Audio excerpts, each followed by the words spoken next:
Recently there was this Ambedkar cartoon which came out in a few newspapers and ended up in a huge controversy. A cartoon is after all a cartoon. Do we need to take it so seriously as to build up a controversy of the kind that came up?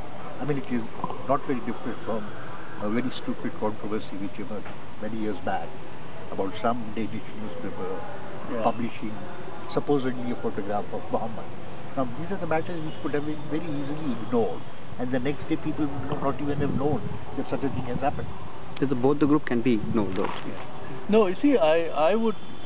This is the question of why particular events or issues suddenly become politically significant.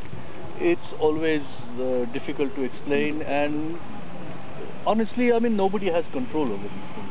Why suddenly something seems to catch people's attention and become a matter of controversy, whereas many of us might think, what is so important about this, and yet it seems to gain a lot of traction, which is often not because that particular cartoon was intrinsically meant this or that.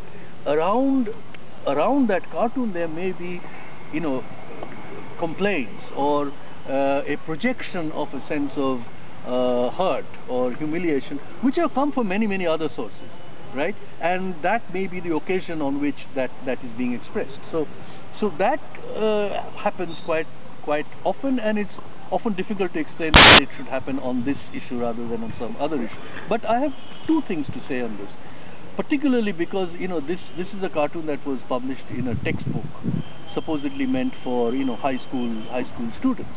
And it was an NCERT book.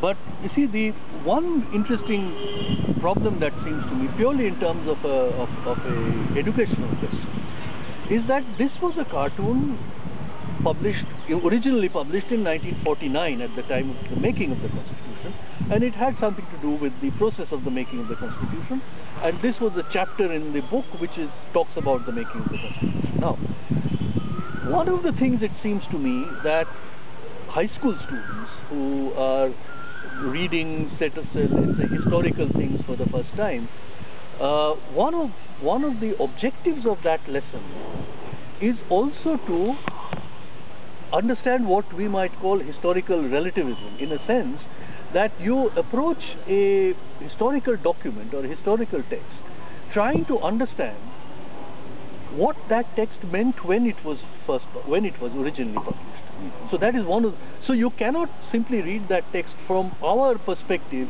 and our sensibilities today. So for instance, I mean, I still remember when I was in high school and I was reading Kipling's poetry, right, and Kipling calling Indians the Bandar Log and things like that. Now I was outraged. I mean, as a 14, 15-year-old, I was outraged.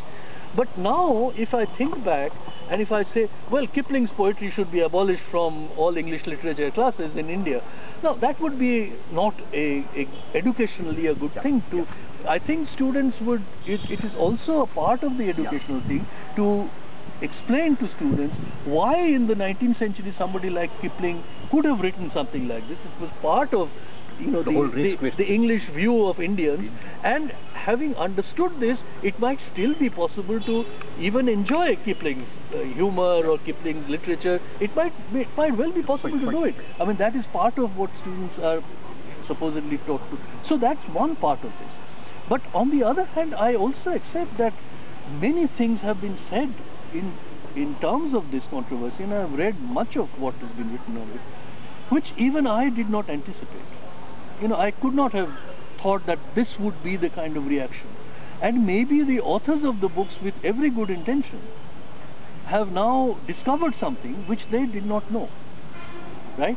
So my view on this would be, ideally, that if this debate has taken place, right, now it should be put to the authors of these books to say, well, these are the things that have been expressed. What do we have to say about that? And do you want to change it? Now, we routinely do this when we publish something and criticisms are made. We very often, authors accept that, all right, I need to change this.